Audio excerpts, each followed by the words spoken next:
Hello friends, welcome back to the another lecture. Friends, आज हम chapter 3 के अपने इलेक्शन एंड रिप्रेजेंटेशन के साथ दोबारा आप लोगों का स्वागत करते हैं। ठीक है, तो फ्रेंड्स, जैसा कि आप लोगों ने देखा कि हमने चैप्टर 1 चैप्टर 2 के कार्टून्स कवर अप कर लिए थे पूरे अच्छे से। ठीक है, अब आज हम चैप्टर 3 और उसके आगे भी अगर हमारे को लगेगा तो हम इसी के साथ कंबाइन करके उसको कवर अप कर लेंगे। ठीक है, तो friends, thank you for your आपका फीडबैक और आपका जो आप लोग जिस तरीके से मोटिवेट कर रहे हैं, बहुत देखकर अच्छा लगता है। ठीक है ना, तो उसी के साथ अच्छे अच्छे मैसेजेस के थ्रू और अच्छे अच्छे मोटिवेशन के थ्रू हम अपने लेक्चर को शुरुआत करना। अब फ्रेंड्स, एक ये आपको कार्टून दिख रहा है कि भाई एक तरीके से वो क्या कह रहा है कि भाई कुछ इलेक्शन हो रहे हैं। ठीक है ना, ये वोटिंग्स के जो एक तरीके से पेपर्स वगैरह हैं वो सब बिखरे पड़ रहे हैं, कोई कुछ लूट रहा है उसे, कोई कुछ लूट रहा है। तो वो कहना चाहते हैं क्या कि दे से इलेक्शंस आर कार्निवल। कार्निवल का मतलब क्या होता है फ्रेंड्स? एक तरीके से के फेस्टिवल्स आप मान सकते हैं। ठीक है ना, कि भाई इलेक्शन तो एक तरीके से हमारा फेस्टिवल की तरह हो जाता है, but the cartoon depicts चाउज instead is the true of elections always. क्या इसी तरीके से हमारे इलेक्शंस होते हैं? Is it is good for democracy? क्या अगर इस तरीके की चीज़ें होती हैं तो क्या ये हमारे लोकतंत्र के लिए, हमारे डेमोक्रेसी के लिए ये ठीक मैसेज? अगर भाई दूसरी कंट्रीज़ भी अगर डेमोक्रेटिक होगी, अगर वो भी इसको चीज़ों को देखेगी भाई इस तरीके से इलेक्शन होते हैं तो ना ही वो अच्छा है। तो फ्रेंड्स, बेसिकली ये कहना चाहता है, पहली बात तो ऐसा कुछ भी नहीं होता फ्रेंड्स। ठीक है ना, इस तरीके से इलेक्शन नहीं होते। इलेक्शन जब भी होते हैं उसको एक प्रॉपर ऑटोनोमस बॉडी होती है जिसका नाम होता है इलेक्शन कमीशन ऑफ इंडिया, और वो पीसफुल तरीके से इलेक्शंस को कंडक्ट करवाती है, पहली चीज़। ठीक है, और किसी भी तरीके का वहाँ पे लॉ की कमी नहीं दिखाई जाती है। अगर कोई भी अनफेयर प्रैक्टिस होती है तो उसको तुरंत बंद कर दिया जाता है, उसको रोक दिया जाता है। ठीक है ना, जैसे कि आपने सुना होगा बूथ कैप्चरिंग वगैरह के बारे में। ठीक है ना, इस तरीके के कभी कभार इंसिडेंट्स हो जाया करते थे, तो फ्रेंड्स वो पूरा का पूरा इलेक्शन कैंसिल कर दिया जाता था और नया इलेक्शन कंडक्ट करवाया जाता था। ठीक है ना, तो अगर आप समझते हैं कि हमारे इलेक्शन इसी तरीके से होते होंगे, बिकॉज फ्रेंड्स आप अभी स्टूडेंट्स हैं। ठीक है ना, अब आपको जब आप मान लीजिए यूपीएससी वगैरह की सर्विसेज वगैरह के लिए आप एग्जामिनेशंस देंगे, आप आईएएस ऑफिसर्स वगैरह बनेंगे कंट्री के, तो सब आप लोगों को यही सब चीज़ें कंडक्ट करवानी है। ठीक है ना, आपको पूरी कंट्री को संभालना है, आपको अपनी ब्यूरोक्रेसी को संभालना है। ठीक है ना, आपको सरकार को डिसीजन देना है, आपको प्राइम मिनिस्टर मोदी जी या कोई भी जो भी उस टाइम पे प्राइम मिनिस्टर होगा आपको उनको एडवाइस देनी है। तो फ्रेंड्स, आप ही देश का भविष्य हैं, आप लोगों को ये सब चीज़ें ध्यान में रखनी है। ठीक है ना, चलिए फ्रेंड्स, अब हम चलते हैं अपने नेक्स्ट कार्टून के साथ, जो कि हमारा है ये तो एक सिंपल न्यूज़ दे रखी है, ये कोई ऐसा कार्टून नहीं है कि भाई पहली बार कांग्रेस को तीन चौथाई बहुमत। जब भी मतलब, क्योंकि आपको पता है कि हमारी कंट्री में 1947 से 1977 तक किसने रूल किया था फ्रेंड? एक सिंगल पार्टी थी जो कि था इंडियन नेशनल कांग्रेस। ठीक है ना, चलिए, तो आप ये देख भी सकते हैं कि 1984 के इलेक्शन कौन जीता, कितनी किसको सीट्स आई, क्यों आई, वो सब चीज़ें हैं। वो सब हम जब डिटेल में कभी क्वेश्चंस वगैरह या फिर कॉन्सेप्ट्स डिस्कस करेंगे तो हम वो लेकर सब चलेंगे। ठीक है ना, एक ये डिफरेंस आपको दे रखा है कि भाई दो तरीके के हमारे वोटिंग सिस्टम होते हैं, कहाँ पर क्या एप्लीकेबल होता है, वो सब चीज़ें हम बाद में कभी क्वेश्चंस के जरिए उस तरीके को सब डिस्कस करेंगे। बहुत इंपॉर्टेंट चीज़ है फ्रेंड, किस तरीके से हमारी कंट्री गवर्न करती है उसको जानने के लिए आपको ये सब चीज़ें बहुत इंपॉर्टेंट है। ठीक है ना, चलिए, हम अनदर कार्टून के साथ अपना देख लेते हैं कि फ्रेंड्स अगर आप देख रहे हैं तो इसमें क्या है कि देखिए, कुछ हमारे लीडर्स हैं जो कि कुछ ऊपर से एक छोटे से पर्सन को देख रहे हैं, तो आपको हंसी भी आ रही होगी ये क्या हो रहा है। तो फ्रेंड्स, ये क्या है? कहता है the members of the ruling party are trying to listen to the tiny opposition. Tiny का मतलब होता है छोटा अपोजिशन, कि भाई पहले क्या होता था फ्रेंड, अपोजिशन इतना छोटा था, इतना छोटा था कि भाई उसको सुनने के लिए वो ऐसे उसको एक तरीके से झुक के इंटरप्रेट कर रहे हैं कि भैया उसकी तो आवाज़ आ ही नहीं रही है। ठीक है ना, कि भैया तो जो रूलिंग पार्टी है वो झुक रही है कि भाई आप बताइए आपका भी अगर कोई से है तो। ठीक है ना, तो फ्रेंड्स, अब इसी के थ्रू वो क्या कहना चाहते हैं कि देखिए क्या था, जैसा मैंने आपको बताया कि भाई पहले सिर्फ एक ही पार्टी थी बिगिनिंग में, उसके बाद बिगिनिंग में मतलब एट द सेंट्रल लेवल पर भी और स्टेट लेवल पर भी जनरली एक ही पार्टी हुई थी। फिर धीरे धीरे जब रीजनल पार्टीज़ का डोमिनेशंस बढ़ता गया तो फिर कहीं ना कहीं कोलिशन का लेवल आया। ठीक है ना, और अब जब आज आप देखते हैं 2014 में या 2019 में, तो जो है एक BJP party, one of the BJP party, जिससे एक तरीके से जिसके लीडर कौन हैं आपके अभी फ़िलहाल, जिसके लीडर हैं प्राइम मिनिस्टर नरेंद्र मोदी जी, जो आपके प्राइम मिनिस्टर भी हैं, जो हमारे प्राइम मिनिस्टर भी हैं। ठीक है ना, वो गवर्न कर रहे हैं कंट्री को। ठीक है ना, तो बस यही वो ये चीज़ बताना चाहता है कि भाई इस टाइम जो अगर हम बात करें तो जो अपोजिशन में है वो कौन है फ्रेंड्स, इंडियन नेशनल कांग्रेस है। ठीक है, चलिए। तो देखिए कार्टून से भी फ्रेंड्स हमारे को कितना कुछ हमारे को वो मैसेज दे जाता है, समझने लग जाते हैं। अगर हम उस चीज़ को छोड़ देंगे कि भाई इसमें क्या है, तो फ्रेंड्स देखिए हमारा सब्जेक्ट से कितना अच्छा टच बनता है। अगर आप सोच पा रहे होंगे, समझ पा रहे होंगे, पता नहीं मतलब कि मैं आपको वो चीज़ें समझा पा रहा हूँ या आप लोग उसको उतना तरीके से समझ पा रहे हैं, उसकी इंपॉर्टेंस को जान पा रहे हैं, तो मुझे बहुत अच्छा लगेगा कि अगर इस तरीके से और आप लोगों का मोटिवेशन मिलता है तो फ्रेंड्स इससे अच्छी कोई बात ही नहीं है। ठीक है ना। चलिए, एक अब अनदर कार्टून है फ्रेंड्स। आप देख रहे हैं कि एक एलिफेंट है, ठीक है, और उसको जवाहरलाल नेहरू जी उसकी पूँछ पकड़कर उसको खींच रहे हैं। तो इसका क्या मतलब हुआ, कहते हैं कि why is the universal adult franchise. Friends इसको मैं बहुत बार बता चुका हूँ। अगर आप लोग मेरे पिछले वीडियोस भी अगर छोटी क्लासेस के अगर आप देखते हैं, आप तो 11th क्लास के हैं, ठीक है ना, बट अगर आप पुरानी छोटी क्लासेस की भी वीडियो देखते हैं तो फ्रेंड्स आप लोगों को इसके बारे में पता होगा कि जो भी 18 साल या उससे ज़्यादा साल का पर्सन होता है उसको वोट देने का अधिकार हो जाता है। तो ये उसी के बारे में बात कर रहे हैं कि भाई why is universal adult franchise compare to an elephant, is it unmanageable और is it like the story in which everyone describes the elephant only by its parts. ठीक है ना।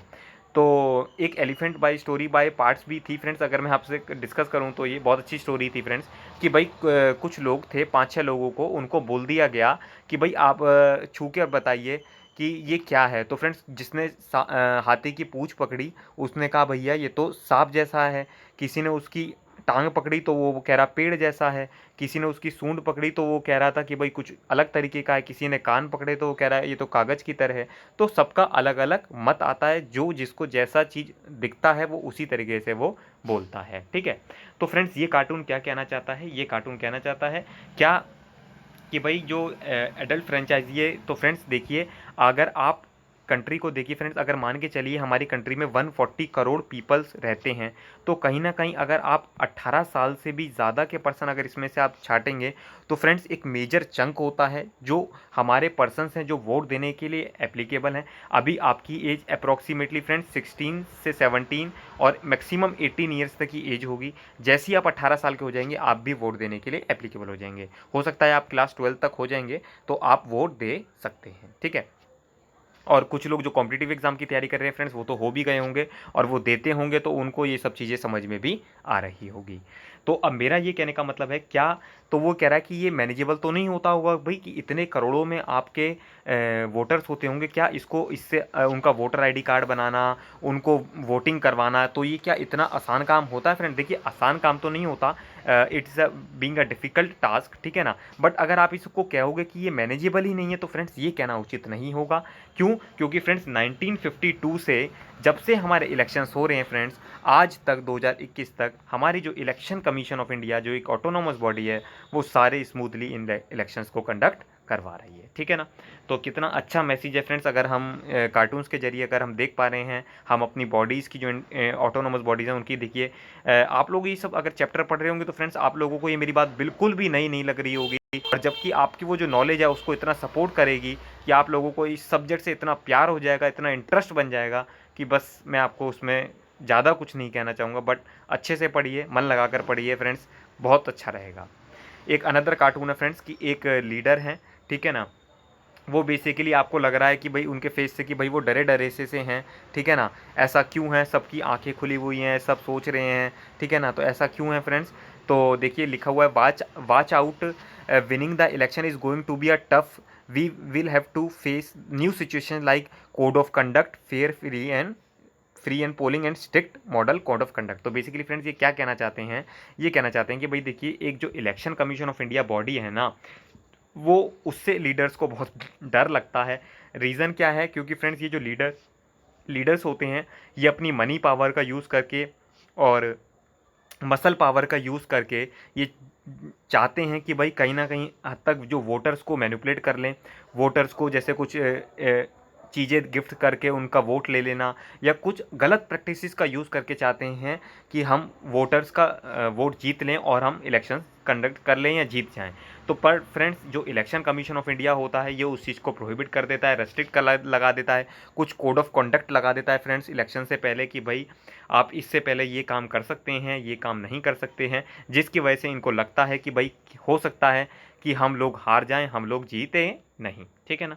तो फ्रेंड्स, ये देखिए डेमोक्रेसी की फ्रेंड्स यही एक खूबसूरती है कि एक लीडर अगर कोई जीत भी गया, वो भी अगली बार जब खड़ा होता है तो उसे डर रहता है कि शायद मैं हार सकता हूँ, मैं नहीं जीतूँ, क्योंकि उसको उसके काम को देखा जाता है लोगों के द्वारा, ना कि उसके मनी पावर को और ना ही उसके मसल पावर को। ठीक है ना। तो इसमें बोल रहा है कि Netaji is afraid of election commission, why do leaders fear the election commission, is the good for democracy. तो फ्रेंड्स, अगर हम कहें तो यस, ये अच्छी बात है डेमोक्रेसी के लिए कि भाई लीडर्स के अंदर डर है इस तरीके का। ठीक है ना। तो बड़ा अच्छा लगता है कि इस तरीके का और डर जो इलेक्शन कमीशन है वो मेंटेन रख पाई है। ठीक है ना। एक अनदर कार्टून है फ्रेंड्स, वो क्या बोल रहा है, कह रहा है forget that old habit and face the camera, remember you have been nominated and are standing for the election now, should a person accused of a serious crime be barred from the contesting elections. अब ये friends कहना चाह रहा है, देखिए कि ये जो पर्सन है इसने देखिए अपना चेहरा छुपा रखा है, इसका मतलब क्या है फ्रेंड्स, ये बेसिकली क्या है कि ये एक तरीके का क्राइम किया होगा इसने। ठीक है ना। तो एक तरीके से कि भाई जो क्रिमिनल लोग हैं वो पॉलिटिशियन ना बन जाएं या वो पॉलिटिक्स में ना एंट्री कर ले। ठीक है ना। और फिर वो क्या करते हैं, वोटर्स को थ्रेट करते हैं, थ्रेट मतलब डराते हैं एक तरीके से, अपनी मनी पावर का यूज़ करते हैं, मसल पावर का यूज़ करते हैं, क्योंकि वो कहीं ना कहीं फ्रेंड बुलेट पे विश्वास करते हैं और वो बैलेट पर विश्वास नहीं करते हैं। ठीक है ना। तो ये फ्रेंड्स कहीं ना कहीं हद तक उल्टा है, हमारे संविधान इसको बिल्कुल भी अलाउ नहीं करता है। ठीक है ना। तो कहीं ना कहीं हद तक हमारा इलेक्शन कमीशन ने बोल रखा है कि भाई अगर इस तरीके से जो किसी ने क्राइम किया है तो उसको इलेक्शन कंडक्ट नहीं करने दिया जाएगा और उसको इलेक्शन से बैन कर दिया जाएगा। ठीक है। तो यही बात है फ्रेंड्स जो इसमें आपको बोली गई है। कार्टून्स की कितनी अच्छी इंटरप्रिटेशंस होती हैं फ्रेंड्स, तो देखकर और सुनकर भी बड़ा अच्छा लगता है। आई थिंक हमने इस चैप्टर के सारे कार्टून्स कवर अप कर लिए हैं। ठीक है।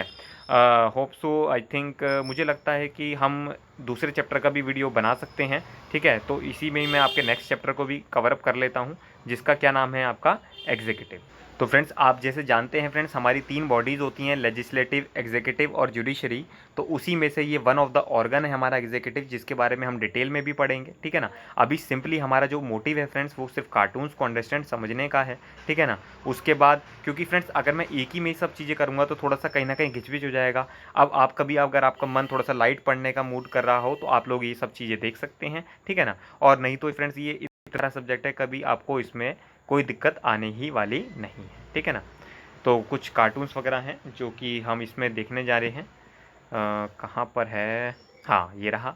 कहता है कि फ्रेंड्स कुछ लोग हैं, कह रहा है कि भाई देखिए यहाँ पर आपको दिख रहा होगा फ्रेंड्स क्या लिखा हुआ है, लोकसभा। लोकसभा आप जानते हैं फ्रेंड्स वन ऑफ द हमारे पार्लियामेंट का वन ऑफ द हाउस है। 2 हाउस होते हैं, राज्यसभा, लोकसभा। ठीक है ना। थोड़ा सा आई थिंक अब ये बेसिक इन्फॉर्मेशन है, आप लोगों को पता होता होगा। ठीक है ना। कहता है there is no council of minister without the prime minister. ठीक है ना। The cartoon shows how literally the prime minister leads the council of ministers. इसका क्या मतलब होता है फ्रेंड्स कि देखिए जो हमारे प्राइम मिनिस्टर होते हैं फ्रेंड्स वो काउंसिल ऑफ मिनिस्टर्स के एक तरीके से मुख्य होते हैं। ठीक है ना। एक तरीके से काउंसिल ऑफ मिनिस्टर्स में बहुत सारे मिनिस्टर्स होते हैं जिसको हमारा प्राइम मिनिस्टर जो भी कंट्री का होता है वो लीड कर रहा होता है। तो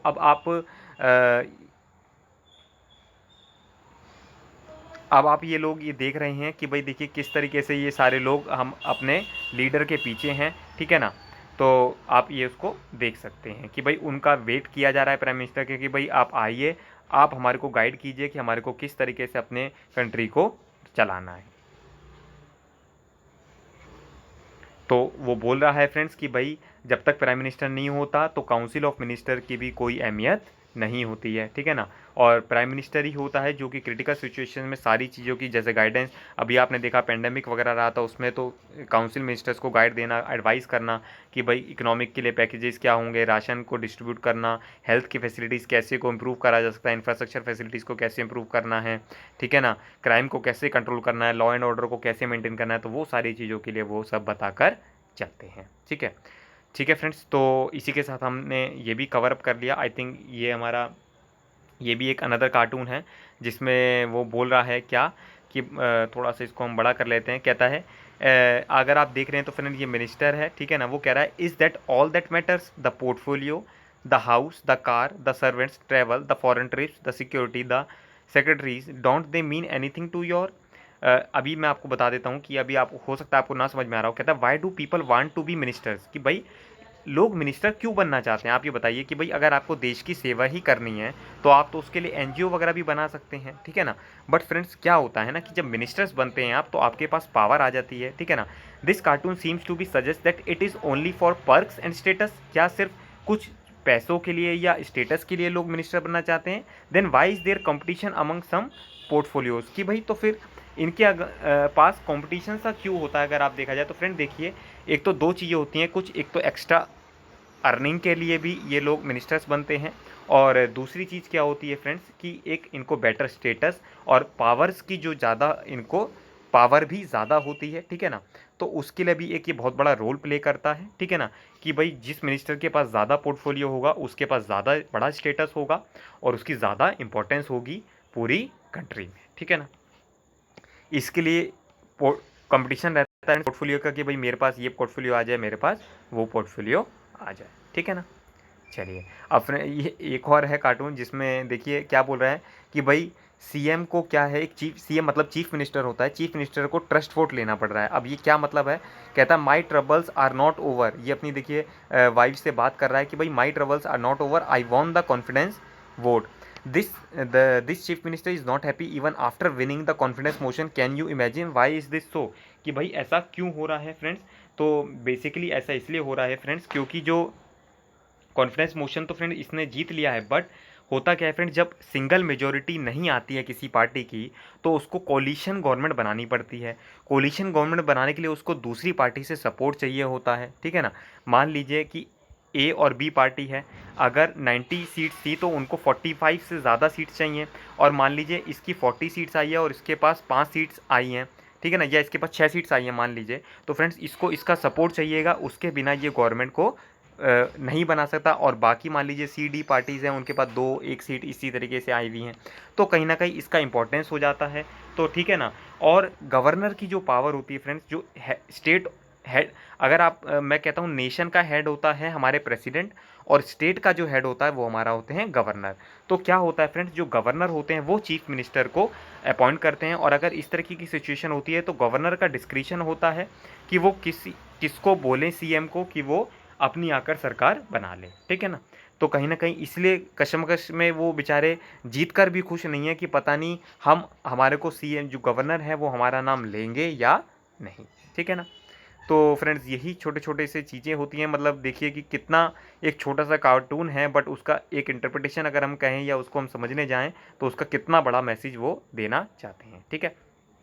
तो फ्रेंड ज़्यादा वीडियो भी लंबी नहीं करना मैं चाहता, और इसी के साथ हमारा ये चैप्टर भी फ्रेंड कंप्लीट हो जाता है।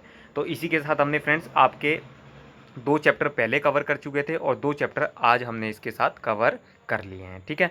तो फ्रेंड्स हम मिलते हैं अब नेक्स्ट लेक्चर में, ठीक है ना। होप सो आप लोगों को वीडियोस अच्छी लग रही होगी, ठीक है ना, और आपका कुछ जो ज्ञानवर्धक हैं आपको वो भी बातें मिल रही हैं, सुन रहे हैं, समझ रहे हैं आप, ठीक है। और एक चीज़ वही सेल्फ प्रमोशन अगर आप उसे बोल सकते हैं, प्लीज़ वीडियो को लाइक कर सकते हैं, प्लीज़ कमेंट कर सकते हैं अगर आपको कैसा लग रहा है, अपने रिलेटिव्स के साथ, अपने जूनियर्स के साथ, अपने फ्रेंड्स के साथ शेयर कीजिए, क्योंकि जितना आप नॉलेज को स्प्रेड करेंगे फ्रेंड्स उतना ही आप लोगों के लिए अच्छा होगा, और मुझे भी मोटिवेशन मिलेगा कि मैं भी आप लोगों के लिए इसी तरीके से नए नए वीडियोस बनाता रहूँ, ठीक है फ्रेंड्स। तो मिलते हैं फ्रेंड्स नेक्स्ट लेक्चर में।